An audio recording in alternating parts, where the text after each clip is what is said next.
Baik Bapak Ibu jamaah sekalian, Assalamualaikum warahmatullahi wabarakatuh.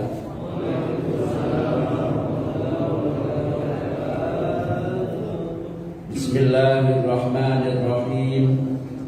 Alhamdulillahilladzi hadana li hada wa ma kunna linahtadiya laula an hadanallah. Assalatu wassalamu ala Rasulillah Sayyidina wa maulana Muhammad ibn Abdillah wa ala alihi wa sahbihi wa man tabi'ahu wa nasarahu wa walah. La haula wa la quwwata illa billah. Amma ba'd, fayaqulu Allahu tabaraka wa ta'ala, a'udzu billahi minasy syaithanir rajim. Bismillahirrahmanirrahim. Wa la tahinu wa la tahzanu wa antumul a'launa in kuntum mu'minin. Wa la tahinu, janganlah kamu merasa lemah, jangan merasa rendah, jangan merasa hina. Wala tahzanu, dan jangan pula kamu bersedih hati.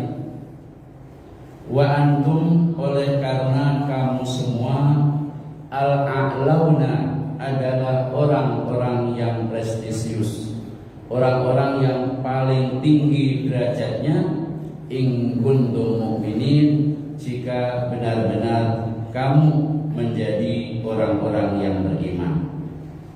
Al-Quran Surah Ali Imran ayat 139. Shadaqallahul azim. Ayyuhal muslimun wa ayyatuhal muslimat, al-ikhwatu fillah, baik yang hadir di Masjid Al-Barkah maupun yang mengikuti melalui live streaming atau YouTube. Wafaqakumullah.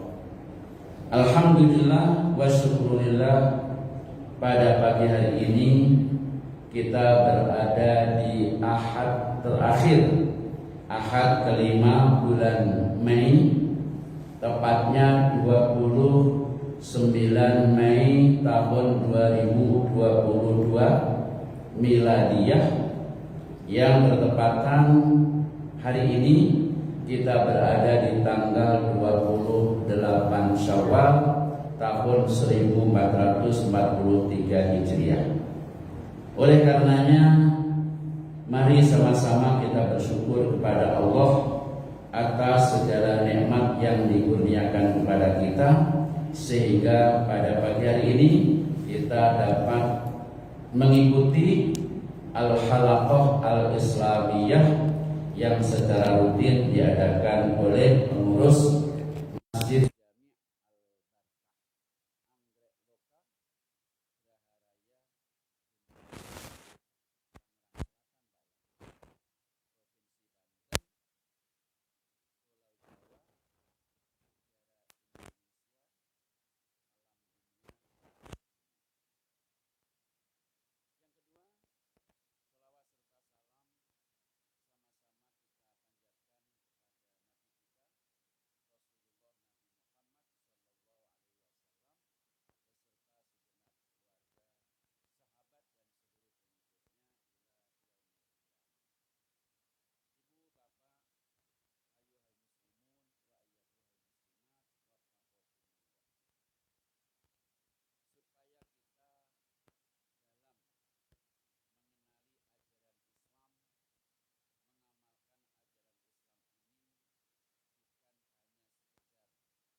akan dimasukkan, digolongkan ke dalam kelompok orang-orang yang unggul, kelompok para nabi, kelompok orang-orang yang menegakkan kebenaran, kelompok orang-orang yang mati syahid, dan kelompok orang-orang solih. Kenapa? Karena mereka ini memiliki kesadaran untuk memahami Islam dengan pemahaman yang baik dan benar, mampu mengamalkan ajaran Islam dengan baik dan benar. Sehingga orang-orang Islam yang seperti ini memiliki sikap dan komitmen yang tinggi untuk selalu menaati Allah dan Rasul. Sementara Allah sudah mendeklarasikan orang yang senantiasa menaati Allah dan Rasul, jaminannya adalah keberuntungan. Wa may yuti'illaha wa rasulahu faqad faza fawzan azima. Siapa yang selalu istiqomah menaati Allah dan Rasulnya, faqad faza, sungguh benar ia beruntung, sukses. Keberuntungannya bukan hanya sekedar wis pokoknya aku untung, tidak, tetapi fauzan azima, dalam bentuk keberuntungan yang dahsyat. Dari mana Pak taunya keberuntungan yang dahsyat? Fauzan dalam ilmu bahasa Arab, qawaidul lughah al-arabiyyah, ini bentuknya adalah maf'ul mutlak.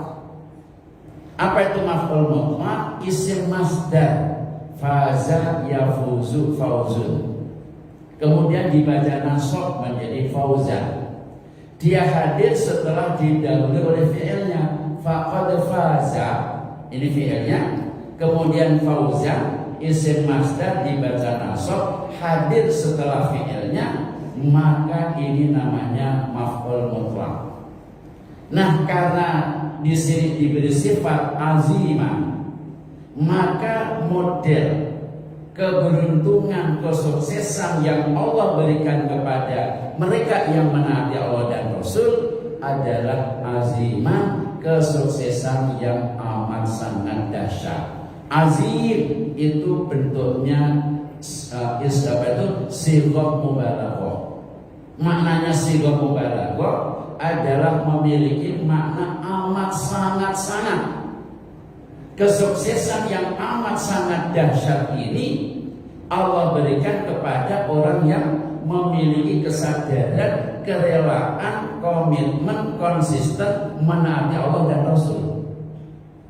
Nah, orang yang terbiasa menaati Allah dan Rasul, itulah pribadi-pribadi muslim paripurna. Juga janji Allah yang kedua, wa may yuti'illaha war rasul, siapa saja yang memiliki kerelaan, komitmen yang tinggi menaati Allah dan Rasul, faulaika, maka mereka itulah ma'alladzina an'amallahu alaihim, akan digabungkan oleh Allah bersama orang-orang yang diberi nikmat yang melimpah ruah. Siapa orang-orang yang diberi nikmat yang melimpah ruah oleh Allah? Minan nabiyyin, kelompok para nabi, wasiddiqin, kelompok orang-orang yang menegakkan kebenaran, wasyuhadain, kelompok orang-orang yang mati syahid, wassolihin, kelompok orang-orang solih. Siapa mereka itu? Wa hasuna ulaika rafiqa, mereka itulah sahabat yang terbaik. Hasuna isim tafdil, orang-orang, sahabat, teman, tempat berkumpul yang terbaik. Kenapa terbaik? Mereka dijamin surga oleh Allah. Nah, kita ini mendapatkan surga. Nah, karena masuk surga itu bukan ujuk-ujuk, seperti hanya kita membalik telapak tangan, tetapi perlu proses. Ada sejumlah cara yang kita tempuh supaya engelnya nanti kita bisa masuk surga? Satu di antara caranya adalah menaati Allah dan Rasul. Maka dengan begitu, maka kita menjadi muslim kamil. Kalau kita siap menjadi muslim paripurna ini, mesti Allah golongkan bersama mereka, bersama-sama untuk masuk surga. Nah, berarti tujuannya inilah jelas. Untuk masuk surga melalui ngikutin taat kepada Allah dan Rasul, maka ini bisa kita tempuh berbagai macam cara. Di antara sekian banyak cara adalah bagaimana kita mengaktualisasikan dan mengimplementasikan momentum Idul Fitri yang baru saja kita lewati Idul Fitri beberapa waktu yang lalu. Nah, karena Idul Fitri ini adalah sebuah ibadah istimroriyah, lanjutan daripada ibadah-ibadah Ramadan. Karena Idul Fitri lahir karena adanya Ramadan. Nggak ada Ramadan, nggak ada Idul Fitri. Sebab itu Idul Fitri sebagai ibadah lanjutan daripada Ramadan kaya dengan nilai-nilai strategis. Momentum yang ada di dalam Idul Fitri ini jangan kita lewatkan begitu saja. Karena trennya di Indonesia ini kan beridul Fitri identik dengan apa? Menikmati makanan-makanan yang lazim di Indonesia pada umumnya, yaitu ketupat, sayur, sama ayam opor dan sejenisnya. Kemudian diiringi dengan makanan-makanan kecil yang lazim disajikan pada Idul Fitri. Yang baru, yang jelas bukan ganti istri baru. Memakai pakaian baru kemudian juga identik dengan pulang kampung. Itulah Idul Fitri. Walaupun pulang kampung boleh, nggak dilarang. Memakai pakaian baru boleh, nggak dilarang. Memakan ayam opor, sayur ketupat dan sejenisnya boleh. Tetapi bukan itulah simbol Idul Fitri. Begitu lewatlah segala-galanya. Bukan itu. Oleh karenanya pada kesempatan ini kita akan melihat sebenarnya Idul Fitri kaya dengan momentum, momen-momen yang strategis yang bisa kita tarik untuk kita jadikan salah satu media wasilah untuk menghantarkan kita menjadi muslim paripurna, supaya angle-nya nanti kita bersama para nabi, bersama orang yang mati syahid, orang-orang yang menegakkan kebenaran, orang-orang solih, dan ujung-ujungnya kita masuk surga. Begitulah runutnya pola pikir kita untuk memahami materi pada pagi hari ini. Bapak, Ibu, dan saudara-saudara, dalam pendekatan Islamic worldview, maka ada tuntunan yang jelas. Apa? Antara lain, Allah amat sangat sayang terhadap hambanya yang beriman dan bertakwa. Apa benar, Pak? Nah itu surah Al-Fatihah ayat 1, Bismillahirrahmanirrahim. Kalau pernah Allah sayang kepada semua makhluk yang diciptakan, terutama makhluk yang bernama manusia, berlaku siapa saja, apakah manusia yang beriman atau tidak beriman, di dunia ini berhak mendapatkan kasih sayang Allah. Allah ngasih hidup kepada semua orang, Allah ngasih rezeki kepada semua orang. Tetapi nikmat Allah yang diberikan di dunia ini ada batasnya. Kalau orang Islam akan berlanjut, sementara orang yang tidak meyakini Allah, dalam arti tidak berkeimanan kepada Allah, maka kenikmatannya hanya terhenti seketika masih hidup. Maka ada sifat yang kedua, Ar-Rahim. Ada Ar-Rahman, ada Ar-Rahim. Ar-Rahman kasih sayang Allah yang diberikan kepada makhluknya di dunia berlaku siapa saja. Sementara Ar-Rahim hanya diberlakukan kasih sayangnya Allah untuk mereka yang beriman dan bertakwa. Karena ini diberikannya nanti di akhirat.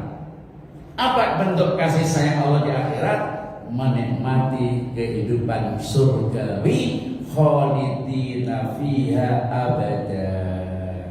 Itu hanya dinikmati mereka yang beriman dan bertakwa. Sedangkan yang tidak akan pernah menikmati kehidupan di surga. Inilah Ar-Rahman Ar-Rahim yang selalu diperkenalkan kepada kita dalam surah Al-Fatihah yang selalu diulang-ulang. Nah, kenapa kok Allah amat sangat sayang kepada orang beriman dan bertakwa? Supaya orang beriman bertakwa ini dikasih bimbingan terus. Ada bimbingannya berupa perintah, ada bimbingannya berupa larangan. Perintah supaya diikuti terus, larangan jangan sampai dilanggar. Kalau di masjid boleh, dilanggar jangan. Supaya posisinya yang benar-benar unggul, posisi yang paling tinggi derajatnya ini jangan ternoda dengan lupa mengikuti aturan yang ditetapkan Allah dan Rasul. Karena secara resmi, legal, Allah menetapkan orang beriman itu pada posisi yang paling tinggi. Mana Pak? Tadi di Muqaddimah sudah saya bacakan surah Ali Imran 139. Wala tahinu wala tahzanu wa antum al-a'launa in kuntum mu'minin. Ini dasar hukumnya bahwa orang-orang yang beriman itu al-a'launa.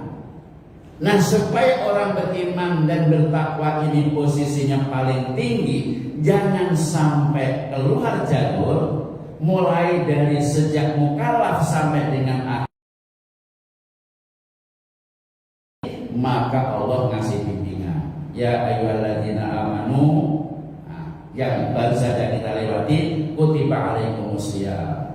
Ya ayyuhalladzina amanu ittaqullah. Ya ayyuhalladzina amanu dan segala macam. Ini semua adalah bukti bahwa Allah sayang. Bapak ibu sering ngingetin anak-anak karena sayang. Ayo nak, kita ke sini. Nak, jangan begitu. Kenapa kita ngajak, nyuruh, melarang? Karena kita tahu kalau nggak dibimbing seperti ini, anak kita akan keluar jalur. Sebagai bentuk kasih sayang kita kepada anak-anak, maka kita rajin menyuruh, rajin mengajak, rajin ngasih peringatan. Itulah bentuk sayangnya orang tua pada anak. Allah amat sangat sayang karena tidak ingin posisi yang paling tinggi ini langsung dengan mudah tercemar sehingga kita tidak menjadi muslim lagi. Nah, salah satu di antara kasih sayang Allah adalah Allah menetapkan bulan Ramadan sebagai bulan yang agung dan mulia. Inna iddatasyuhuri indallah, jumlah bilangan bulan di sisi Allah itu isna asyara syahrun. Ada 12. Muharram, Safar, Rabiul Awal, Rabiul Akhir, Jumadal Ula, yang oleh orang kebanyakan sebut Jumadil Awal. Bukan itu Jumadal Ula, Jumadal Akhirah atau Jumadal Tsaniyah, Rajab, Sya'ban, Ramadan, Syawal, Zulqa'dah, Dzulhijjah. 12 bulan ini ada satu bulan yang sudah legitimit. Allah melegitimasi bulan yang paling agung dan mulia, yaitu Ramadan. Sebab itu diabadikan di dalam Al-Quran surah Al-Baqarah, Syahrul Ramadan alladzi unzila fihil Quran. Hanya Ramadan. Sebab itu Ramadan ditetapkan sebagai bulan yang agung, bulan yang mulia. Kenapa? hanya pada bulan Ramadan itu saja. Secara khusus Allah melimpahkan segala anugerahnya kepada hambanya yang beriman dan bertakwa, diberikan beberapa keistimewaan yang tidak diberikannya di bulan yang lain. Hanya Ramadan atu-atunya. Kita sudah hafal adanya Lailatul Qadri. Allah hanya turunkan kepada hambanya yang beriman dan bertakwa di bulan Ramadan. Nggak ada Lailatul Qadar di bulan Zulqa'dah, Dzulhijjah, nggak ada. Hanya Ramadan. Sehingga ketika seorang hamba yang beriman bertakwa beribadah, yang pada malam itu Allah ridho untuk menurunkan Lailatul Qadri, maka khairun min alfi syahrin. Itu legitimate, nggak ada keraguan oleh siapapun. Itu kan bentuk kasih sayang Allah. Dan juga ada ibadah-ibadah lain selain Lailatul Qadar selama di bulan Ramadan. Ibadah-ibadah sunnah yang kita lakukan di bulan Ramadan, Allah ridho, dikasih konten nilai pahala yang sama dengan pahala wajib ketika di luar Ramadan. Sementara ibadah wajib yang kita lakukan selama di bulan Ramadan, Allah kasih nilai, kasih pahala berlipat-lipat. Imma 7 kali lipat, imma 10 kali lipat, imma 100 kali lipat, imma lebih daripada itu. Hanya di bulan Ramadan. Sehingga di bulan Ramadan melalui peribadatan amalan solihan yang lain-lain ini menyebabkan Allah ridho untuk membersihkan segala kesalahan dan dosa. Karena orang Islam yang beriman selama di bulan Ramadan gigih bagaimana upaya untuk memaksimalkan amalan peribadatan selama di bulan Ramadan, kemudian rela bersusah-susah untuk beriktikaf, untuk bersedekah, zakat dan segala macam, termasuk kerelaan orang Islam beriman bertakwa menahan diri, menahan nafsu, menjaga diri dari berbagai pengaruh yang negatif, maka Allah ngasih reward. Penghargaan Allah kepada orang beriman dan bertakwa yang seperti itu, maka lepas Ramadan Allah kasih hadiah yang luar biasa yang bernama Idul Fitri. Kalau begitu, Idul Fitri adalah turunan dari Ramadan. Dia tidak bisa berdiri sendiri. Karena sebagian kita ini, mohon maaf, sering memahami Idul Fitri ya kayak begitu. Mau muslim kek, non muslim kek, campur aduk, bareng-bareng beridul Fitri. Realita kita harus bisa paham mana kebaikan yang kita lakukan dalam konteks sebagai masyarakat, mana kegiatan yang statusnya ibadah. Ibadah ini adalah spesial, hanya orang yang beriman bertakwa ibadah kepada Allah. Nah, yang ngasih Idul Fitri ini Allah, karena sebagai turunan daripada ibadah-ibadah Ramadan. Nah, Idul Fitri terjadi pada tanggal 1 Syawal. Kalau begitu, Idul Fitri bukan Lebaran seperti yang dipahami sebagian orang. Apa Idul Fitri itu? Adalah kembali kepada kesucian diri dari dosa. Dan ini sesuai dengan penjelasan hadis Nabi, man shoma ramadhana imanan wa ihtisaban ghufira lahu ma taqaddama min dambi. Jadi dengan ibadah shaum Ramadan dan ibadah-ibadah lain yang kita lakukan dengan baik dan benar, dengan penuh keyakinan dan ikhlas karena Allah, Allah ridho. Dengan ibadah itu semua kesalahan dan dosa kita kemarin-kemarin diampuni. Karena diampuni, maka terhitung 1 Syawal beridul fitri kita kembali kepada kesucian diri. Juga kembali kepada kesucian diri seperti halnya kejadian semula. Kejadian semula manusia itu suci. Manusia suci. Nah, beridul fitri berarti kita kembali kepada kesucian diri seperti halnya kita baru dilahirkan emak kita. Juga kembali kepada apa? Islam yang murni. Itu juga makna fitrah. Kembali kepada Islam yang murni. Kenapa? Karena selama di bulan Ramadan kita telah memperoleh berbagai petunjuk, berbagai bimbingan dan anugerah Allah. Kita rela melakukan ketaatan kepada Allah dan Rasul. Kita rela menjauhi larangan Allah dan Rasul. Maka itulah yang dimaksud kembali kepada Islam yang murni. Yang kemarin-kemarinnya dinodai dengan apa? Faham mistik, faham yang lain-lain. Kita banyak berbuat dosa, maka dengan petunjuk dan bimbingan Allah di bulan Ramadan, semuanya ini menjadi terscanning. Dan akhirnya terhitung Idul Fitri 1 Syawal, kita kembali kepada Islam yang murni. Jika demikian runutnya kita memahami, berarti Idul Fitri adalah momentum, momen yang sangat strategis.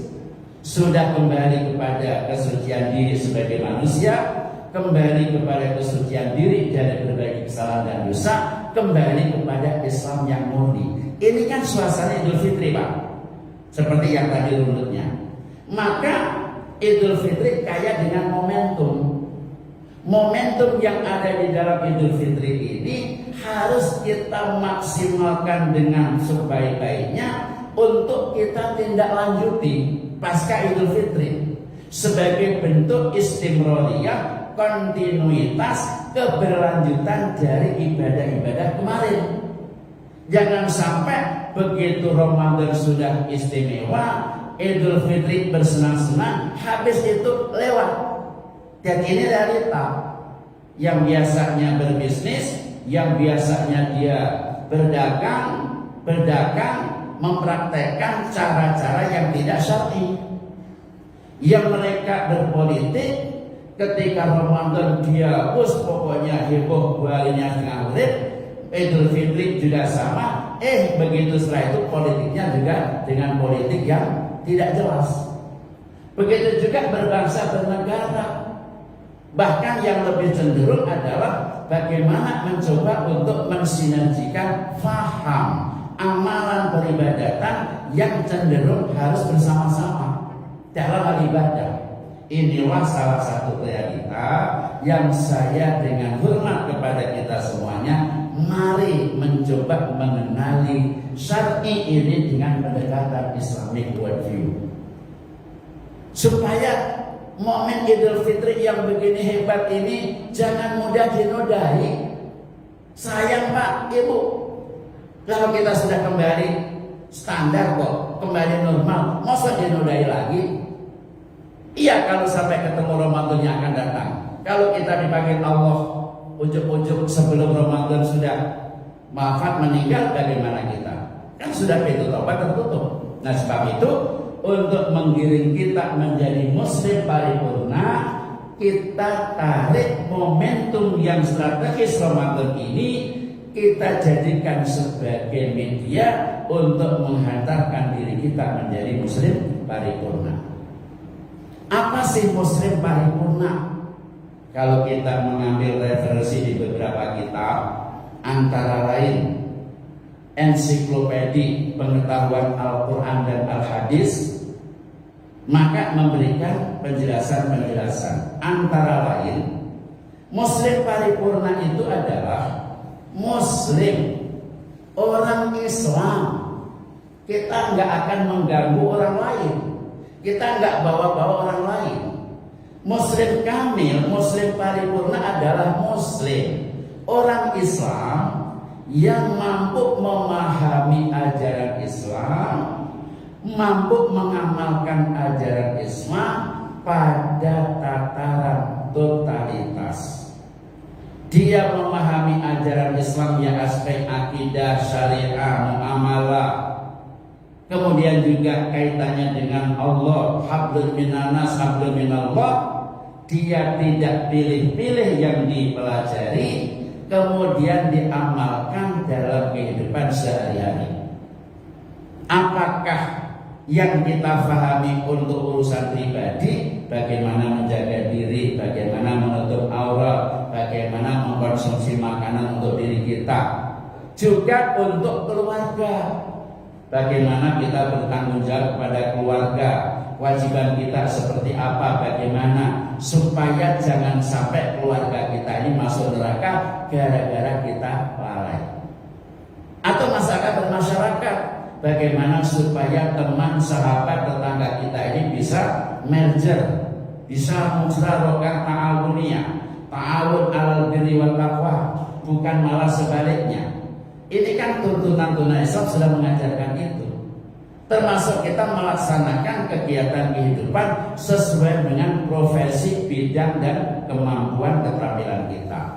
Mana yang menjadi guru, mana yang menjadi petani, mana yang menjadi pedagang, mana yang menjadi politikus, mana. Ini semua kan ada tuntunannya. Karena ajaran Islam mengajarkan itu, kita terapkan sesuai dengan aturan yang semestinya. Itu yang namanya muslim kamil. Bukan dipotong-potong. Dia hanya mengajar Islam kalau lagi Ramadan. Lewat Ramadan enggak, bukan begitu. Juga itu berdasar dengan Al-Quran surah Al-Baqarah 208. Tuntunannya kan begini, Pak. Ya ayyuhalladzina amanu. Lagi-lagi Allah mengajak orang yang beriman untuk memperhatikan petunjuk ini. Apa petunjuknya? Udkhulu fis-silmi kafah. Masuklah kamu ke dalam Islam ini secara totali, secara keseluruhan. Bagaimana masuk Islam secara keseluruhan? Ajaran-ajaran Islam yang sudah jelas bersumber dari Al-Quran, Al-Hadis, Al-Ijma', Al-Qiyas, bidang akidah, bidang syariah, bidang akhlak. Inilah ajaran Islam. Ya harus kita praktekkan betul dalam kehidupan kita. Nah, di Indonesia ini mohon maaf sekali lagi, yang dikedepankan itu hanya pada aspek muamalah. Enggak salah muamalah, bergaul, bermasyarakat, berakhlak, memang itu perintah ajaran Islam. Tetapi muamalah bukan berdiri sendiri. Muamalah, bergaul, bermasyarakat, berbahasa bernegara ini yang seperti apa? Ada tuntunan yang namanya syariah. Ini loh yang statusnya wajib, ini loh yang statusnya halal, ini loh yang statusnya sunnah, ini loh yang statusnya apa? Subhat. Kan itu syariah. Berarti muamalah kita ini harus mengikuti syariah. Nah, di kita ini sering, pokoknya untuk kebersamaan antara orang yang berkeyakinan Islam dengan yang tidak Islam merger. Buktinya bareng-bareng kemana? Halal bihalal hadir diikuti siapa saja. Idul Fitri hadir diikuti siapa saja. Minal aidin wal faizin itu doa, boleh dilakukan oleh siapa saja tanpa membedakan keyakinan. Kan ini yang terjadi itu muamalah. Tetapi kan ada syariah. Idul Fitri itu hanya diberikan Allah kepada alladzina amanu. Lah wong puasa aja tidak kok. Masa dia beridul fitri? Enak di lo, gak enak di dua, kan gitu bahasa Betawinya. Ada akhlak, ada akidah. Akhlak, muamalah, syariah harus dibentengi oleh akidah. Akidah ini kan gak boleh mencampur aduk, Pak. Lakum dinukum waliyadin. Nah, kalau sudah begitu, maknanya apa? Akidah, syariah, akhlak menjadi satu kesatuan secara kafah. Itulah yang dimaksud dengan muslim kamil. Dasar hukumnya seperti itu. Definisi yang kedua, ada yang mendefinisikan bahwa Muslim kamil, Muslim paripurna adalah Muslim yang secara konsisten, istiqomah, tidak anut-anutan, mau mempelajari ajaran Islam dengan baik dan benar. Ini perlu Pak, karena orang belajar Islam sekarang ada yang baik saja tapi nggak benar, ada yang benar tapi nggak baik. Makanya Muslim kamil itu orang yang secara konsisten mempelajari Islam dengan baik dan benar, memahaminya pun juga difahami dengan baik dan benar, dan mengamalkannya pun juga diamalkan dengan baik dan benar. Itu yang namanya Muslim paripurna. Ada definisi lain, Muslim paripurna adalah Muslim yang senantiasa menaati Allah dan Rasulnya dengan cara mengikuti perintah, menjauhi larangannya. Itu semua adalah Muslim kamil. Jika demikian berarti korelasinya adalah Al-Quran, wa may yuti'illaha wa rasulahu faqad faza fawzan 'azima. Wa may yuti'illaha wa rasul fa ulaika ma'al ladzina an'ama Allahu 'alaihim minan nabiyyin wasiddiqin wasyuhada'i wassalihin. Kan itu Pak, runutnya itu kan. Sehingga kita bukan hanya sekedar ngambil sepotong, ada prosesnya. Nah sekarang kalau kita sepakat Muslim paripurna seperti itu, bagaimana civil effect, dampak balik yang Allah berikan kepada Muslim paripurna? Maka apa sejumlah perangkat, sejumlah upaya yang bisa kita lakukan menghantarkan kita menjadi Muslim kamil. Karena sekarang dalam nuansa Idul Fitri, maka mari momentum Idul Fitri ini kita jadikan sebagai sarana, sebagai wasilah, sebagai media menghantarkan kita membentuk Muslim paripurna. Apa saja Pak momentum strategis Idul Fitri ini? Banyak. Pertama adalah kembali kepada fitrah, Aidin. Tadi sudah kita bahas.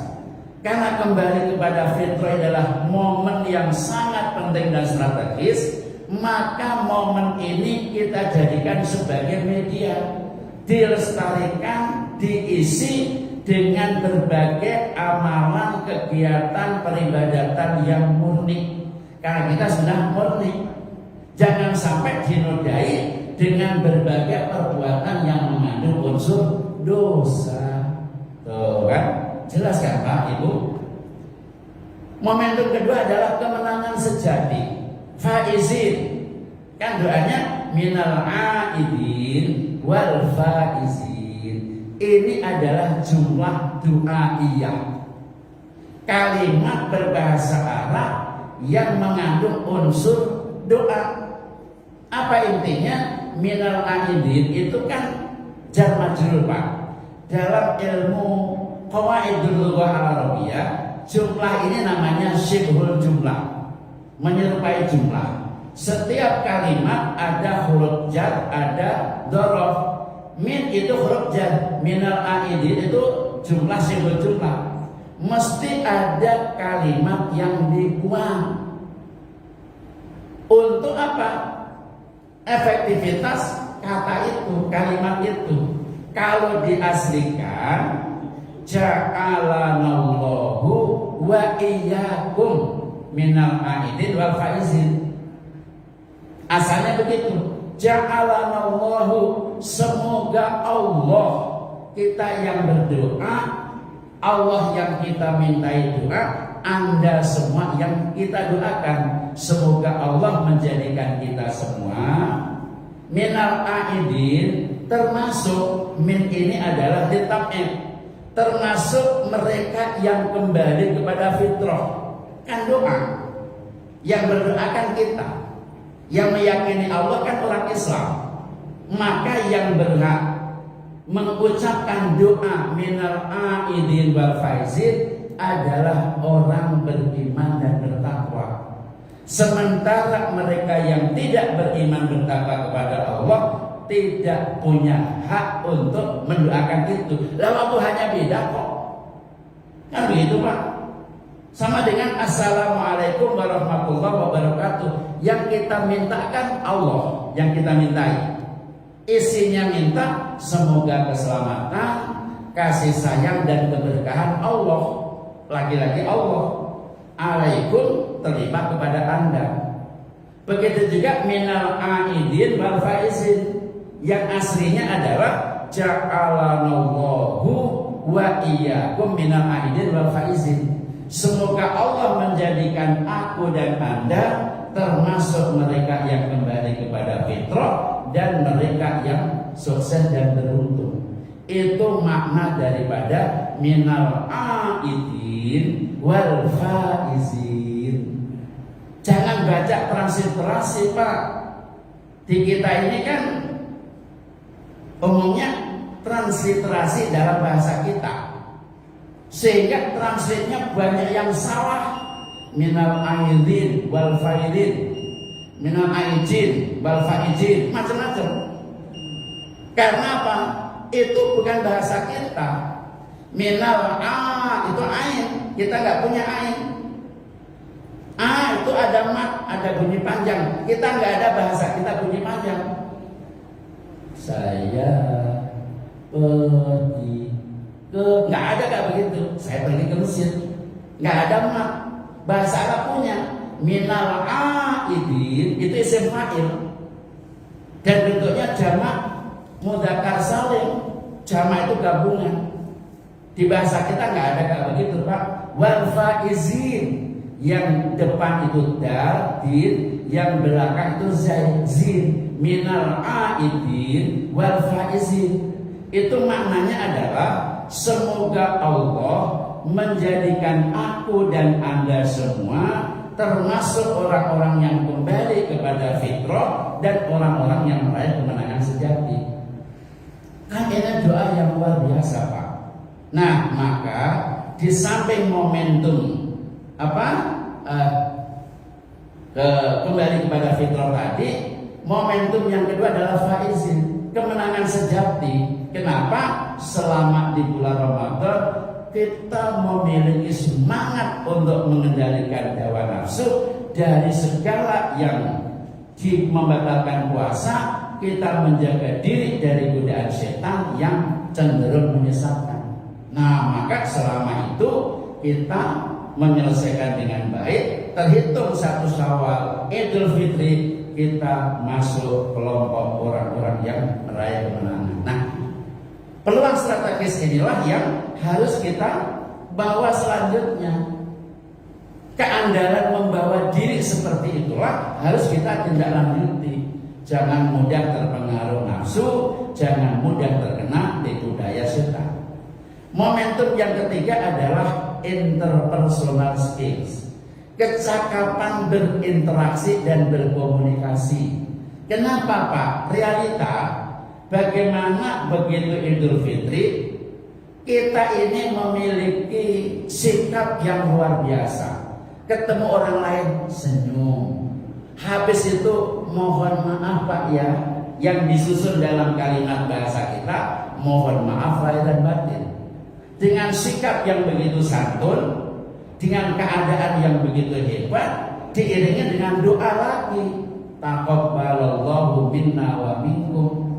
Ditambah lagi minal aidin wal faizin. Ini kan sikap bagaimana berinteraksi sosial, bermasyarakat dengan orang lain, dengan teman, saudara, keluarga, tetangga. Pada saat itu adalah suasana komunikasi yang hebat.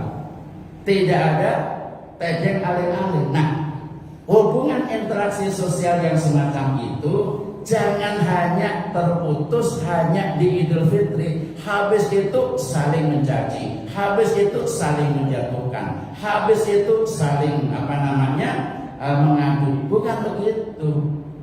Ini kan nilai strategis Idul Fitri, Pak. Harus kita tarik, kita terjadi kontinuitas. Nilai strategis yang keempat adalah ghirah Islamiyah, semangat keislaman yang tinggi.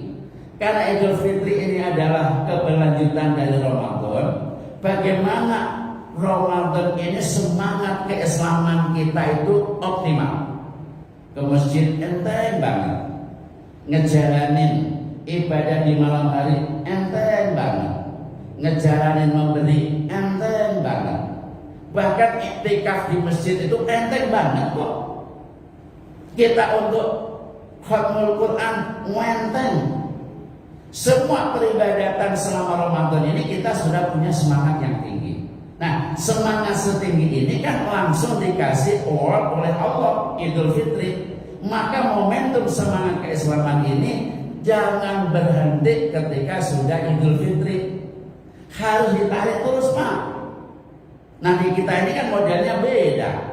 Ketika Ramadan penuh itu masjid. Lewat Ramadan, lewat Idul Fitri, ya kosong ngomong lagi. Itu yang terjadi. Baru indikator kembali ke masjid. Belum lagi menegakkan ajaran Islam yang benar. Rendah Pak orang kita, karena trennya begitu. Nah, oleh karenanya bagaimana kita memahami ini dengan pendekatan Islamic worldview ini benar-benar kita posisikan. Yang kelima, momentum Idul Fitri yang strategis, sikap santun, lapang dada, berjiwa besar, pemaaf dan mau mendoakan. Ini kan bentuk al-akhlaq al-karimah. Sikap perilaku yang baik ini yang memang kita hadirkan ketika beridul fitri, ayo kita tumbuh kembangkan. Bukannya malah hanya lip service. Hanya Idul Fitri kita ngomong, ya aku maafkan, ya begini-begini. Habis itu jotos lagi di belakang. Kenapa? Dengan menjegal berbagai kelemahan orang dijadikan alat untuk menggugurkan seseorang. Ini kan juga bukan sikap akhlak yang baik.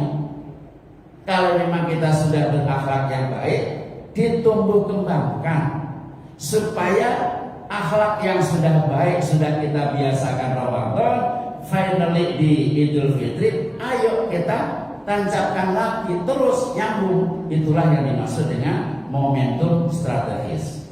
Yang keenam, kerelaan menjadi silaturahim. Ini jelaslah. Lawang kita ke kampung kan tujuannya silaturahim ya. Halal bihalal juga silaturahim toh. Nah, momentum bersilaturahim ini jangan sampai menjadi pudar, harus semakin kokoh. Apakah langsung atau tidak langsung, menggunakan media atau langsung bertatap muka. Nah, ikatan silaturahim ini adalah bentuk persaudaraan. Kalau orang Islam berprinsip saudara semua, innamal mu'minuna ikhwah, maka terjadilah pemberdayaan potensi untuk kebaikan, untuk peningkatan, untuk kemajuan di berbagai bidang. Ini kan orang Islam kan, mohon maaf, masih rendah. Dia masih didominasi oleh apa yang menjadi kesenangannya, apa yang menjadi frame di mana dia punya kebiasaan. Ketika kelompok ini dengan kelompok ini nggak bisa bergabung karena sesuai dengan ghirahnya masing-masing. Bukan begitu. Kenapa sih umat Islam ini harus terkotak-kotak? Kenapa nggak bisa bersatu? Kenapa nggak bisa? Kenapa nggak bisa? Kan ini harus kita kembangkan. Frame-nya adalah silaturahim, bersaudara. Kerelaan untuk mengagungkan Allah. Mohon maaf, kita ini kan begitu masuk Idul Fitri kan disyariatkan bertakbir kan. Allahu Akbar, Allahu Akbar, Allahu Akbar, la ilaha illallah, Allahu Akbar, Allahu Akbar, walillahil hamd. Gaya kita. Tapi nggak apa-apa, ya gaya kan lafadznya yang jelas tidak mengurangi panjang pendek makhorijul huruf. Ketika kita diperintahkan bertakbir, bukan hanya sekedar ucapan. Apa isi konten daripada bertakbir? Intinya adalah God consciousness, rasa kesadaran bertuhan bahwa kita punya Allah. Allah itu khaliqul alam. Allah itu adalah al-ma'bud. Allah adalah Rabbul alamin. Maka kita tidak bisa memisahkan diri sedikit pun, selalu koneksitas kepada Allah. Sebab itulah di dalam template PPT ini saya selalu ini tempelkan ini template ini frame PowerPoint saya ini sudah saya mintakan hak paten di Kementerian Hukum dan HAM supaya template ini menjadi ciri khas orang Islam. Allah ini la ta'khudhuhu sinatun wa la naumun. Kita jangan lepas dimanapun dalam kondisi apapun dari Allah. Kita ini selalu berconsciousness, selalu sadar bahwa Allah itu Tuhanku. Kita sukses karena disupport, diridhoi Allah. Kita sedang susah, sedang diuji oleh Allah. Kita nggak pernah putus asa karena Allah akan mensupport kita. Kan begitu Pak prinsipnya God consciousness. Nah, takbir itu sesungguhnya ada pesan itu. Maka kita harus selalu berupaya bagaimana mendekatkan diri kepada Allah. Yang kedelapan, berlomba-lomba dalam kebaikan. Ini terpacu, terlihat bagaimana semangat kita untuk bersama-sama melakukan kebaikan. 8 Pak. Ke-9 lebih hebat karena masih dan lain-lain. Silahkan monggo kerso Bapak Ibu tingkatkan, tindak lanjuti, disempurnakan supaya momentum-momentum Idul Fitri yang strategis ini jangan kita lewatkan, jangan kita sia-siakan, tetapi kita tarik menjadi sebuah media untuk menghantarkan diri kita menjadi muslim paripurna. Itulah Bapak Ibu dan saudara-saudara kajian kita pada pagi hari ini, mudah-mudahan bermanfaat. Selanjutnya monggo diatur apakah masih ada kemungkinan tanya jawab atau sudah cukup sampai di sini. Saya kembalikan kepada Akhilina Al-Bari. Silakan Pak.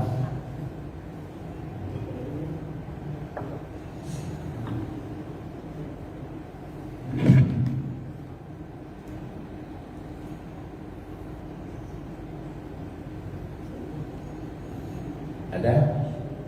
Cukup? Karena putus sudah bersiap di belakang kita. Ya, Assalamualaikum warahmatullahi wabarakatuh. Waalaikumsalam warahmatullahi wabarakatuh. Hanya menjadi kebijakan saya tadi di dalam mukadimah. Yang pertama di surat Al-Imran. Ya. Kita jangan bersedih hati, berkecil hati. Dan jangan takut gitu. Apabila kita menjadi seorang mukmin. Ya. Di sisi lain kita dilarang untuk takabur, sombong diri di situ. Bagaimana sikap kita di situ kan jangan bersedia berkecil hati. Ya. Artinya tidak boleh merendahkan. Aku balikan dari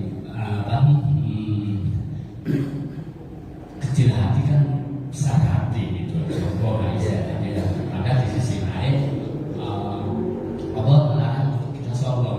Bagaimana sikap kita, di mana kita untuk berkecil hati, di mana kita untuk berbesar hati. Mohon penjelasan Ustaz. Terima kasih. Baik, terima kasih Pak. Takabur dengan jangan merasa lemah berbeda 180 derajat. Takabur itu kan merasa kehebatan diri, menyombongkan diri, sehingga apa yang kita lakukan ini hebat loh, saya ini begini loh, saya begini loh. Itu sombong namanya Pak. Dalam perspektif ajaran Islam dilarang keras oleh ajaran Islam. Kenapa? Karena takabur, sikap sombong ini walaupun kelihatannya enteng, sepele, tetapi akan mengikis kebaikan-kebaikan yang sudah kita lakukan, terkikis lama-lama akan habis dengan kesombongan yang kita piara. Maka Nabi mentamsilkan bahwa bahaya sombong ini seperti halnya api membakar kayu bakar. Kayu bakar kita kasih api, maka lambat laun akan habis itu kayu termakan oleh api. Kebaikan yang pernah kita lakukan dikatakan gara-gara kesombongan itu maka kebaikan akan semakin habis. Maka apa? Iyyakum wal kibro. Jauhilah dirimu yang namanya kesombongan. Itu sombong, Pak. Sedangkan sikap lemah itu kita sendiri nggak berdaya, itu yang dimaksud. Jangan kamu bersikap lemah. Kamu jangan merasa kecil. Karena kalau kita merasa lemah, nggak berdaya, kita akan diinjek-injek oleh orang lain. Kita merasa lemah, kita nggak pernah akan optimal. Filosofinya adalah ya wes pokoknya. Mas, ayo ke masjid. Enggak. Kan boleh di rumah. Itu lemah. Ayo Mas jadi pengurus. Enggak pantas. Lemah itu. Ayo Mas kita brainstorming, mendengarkan pemikiran kita. Enggak, kan saya. Itu lemah. Wala tahinu. Kamu jangan bersikap lemah. Kamu jangan merasa hina. Itu bukan berarti kita sombong, Pak. Beda. Gitu. Dan itu dilarang. Kenapa harus dilarang? Jangan bersikap lemah, jangan bersikap minder, jangan berkecil hati. Karena ini membuat kita nggak pernah maju. Kita nggak pernah mampu mensyukuri potensi yang Allah berikan kepada kita. Ya wes pokoknya kan. Nah kalau sudah ya wes pokoknya, kita itu lemah, Pak. Itu kan sudah ada yang ngurus. Kita nggak berkuat, lemah. Kan orang kita begitu. Kenapa saya begini? Akan sudah ada pengurusnya. Saya kan orang awam, lemah. Kenapa gagasan ini nggak kita bahas? Nggak enak, lemah. Orang mukmin pada umumnya di Indonesia itu lemah. Nah maka dilarang. Jangan merasa lemah, jangan merasa hina, jangan merasa berkecil hati. Karena itu membuat kita minder, membuat kita nggak pernah maju. Kan ajaran Islam, ayo kun sabbakon, kun jadilah kamu sabbakon yang terdepan. Prinsipnya apa? Fastabiqul khairat. Kalau hal-hal yang baik, kita nggak boleh, harus siap menjadi yang terdepan, menjadi yang terlibat. Orang kita ini nggak mau, karena pikirannya sudah jelek. Nggak enak, dianggap sombong. Nah itu yang dianggap itu siapa yang dianggap? Kan kita sendiri, Pak. Kalau kita sendiri sudah mengklaim diri kita takut dianggap sombong, berarti kita sombong dong. Kan itu Pak pola pikirnya. Jadi mohon maaf, beda antara sombong dengan merasa rendah. Merasa rendah seakan-akan kita ini nggak punya apa-apa, seakan-akan kita nggak bisa berbuat apa-apa. Nggak bisa, Pak. Nah itu tenang. Begitu juga wala tahzan, jangan bersedih hati. Kenapa? Supaya kita jangan mudah putus asa. Orang Islam ini kan mudah putus asa. Putus asa dilarang. Wala tayasu min rauhillah. Jangan kamu berputus asa atas anugerah Allah. Nggak boleh tak putus asa. Maka kita harus siap maju, mengembangkan diri, berpacu dalam kebaikan, kemudian juga mengembangkan potensi yang kita punya, memperbanyak segala aktivitas yang bisa kita lakukan. Terprogram, kita punya rencana apa, dengan siapa, kita lakukan kapan. Kan itu Pak prinsip manajemen. Itu hakikatnya apa pesan Allah di dalam surah Al-Imran 139. Nuwun sewu, jadi merasa rendah bukan berarti kita sombong. Jadi Pak nuwun sewu loh. Itu yang memang saya berupaya untuk membangkitkan kita semua, Pak. Wonten ingkang cukup ya. Baik, supaya mendapat barokah, mendapat ridho Allah apa yang kita lakukan ini, mari kita tutup dengan berdoa, dengan harapan semoga kita terhindar dari kesombongan, kita siap bangkit menjadi mukmin yang maju dengan segala aspeknya, dan kita menjadi muslim paripurna. Bismillahirrahmanirrahim. Allahumma anfa'na bima 'allamtana wa 'allimna ma yanfa'una warzuqna 'ilman yanfa'una. Subhanaka la 'ilma lana illa ma 'allamtana innaka antal 'alimul hakim. Allahumma zidna 'ilman warzuqna fahma. Allahumma ij'al jam'ana hadha jam'an marhuma wa tafarruqana min ba'dihi tafarruqan ma'suma. Rabbana awzi'na an nashkura ni'matak allati an'amta 'alaina wa 'ala walidina wa an na'mala shalihan tardah wa adkhilna bi rahmatika fi ibadika shalihin. Allahumma yassir lana ziyarata Makkahal Mukarramah wal Madinatil Munawwarah li ada'i fariidatil haji wal umrati wa ziyarah. Da'wahum fiha subhanakallahumma wa tahiyyatuhum fiha salam wa akhiru da'wahum alhamdulillahi rabbil alamin. Terima kasih, mohon maaf. Kita tutup dengan doa kafaratul majlis. Subhanaka Allahumma wa bihamdika asyhadu an la ilaha illa anta astaghfiruka wa atubu ilaik. Wal afu minkum. Wassalamualaikum warahmatullahi wabarakatuh. Waalaikumsalam.